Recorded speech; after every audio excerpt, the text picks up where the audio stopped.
The other side of the story. Fairy tales with a twist. This book has 5 stories. In this video, we'll be reading about the 3 bears. Of course, you think Goldilocks was a brat who broke in and trashed the 3 bears' house. But there's more to the story, and Baby Bear is ready to set the record straight.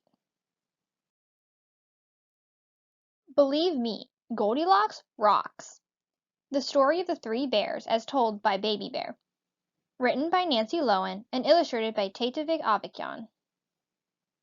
First things first, my name is not Baby Bear.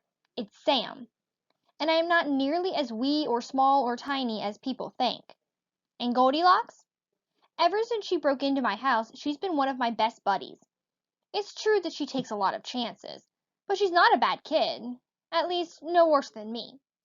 Let me tell you the real story, and you'll see. It all started when I complained about my breakfast. Porridge again? I said. The next thing I knew, we were all out the door for a walk.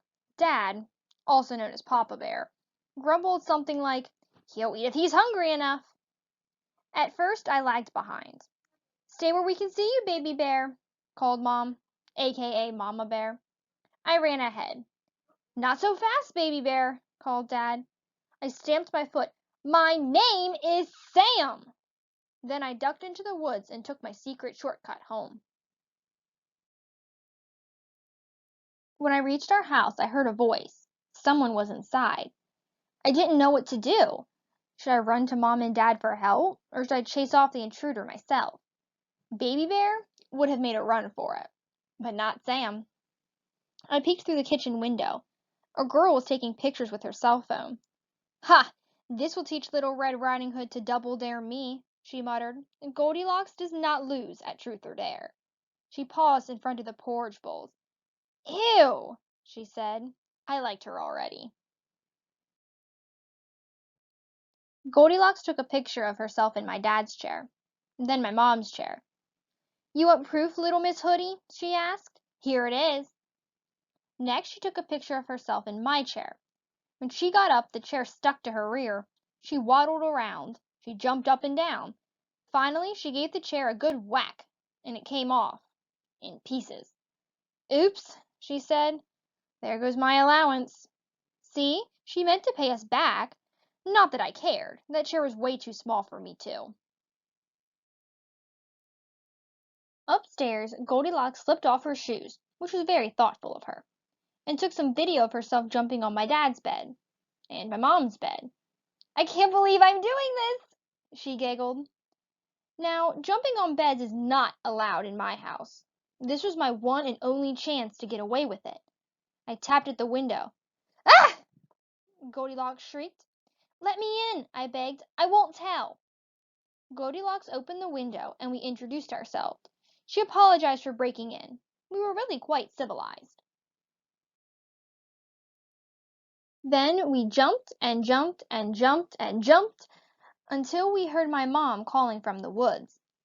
"Baby Bear, where are you?" Goldilocks raised an eyebrow. "Baby Bear?" she asked. "Seriously?" "Never mind," I said. "Here's my plan."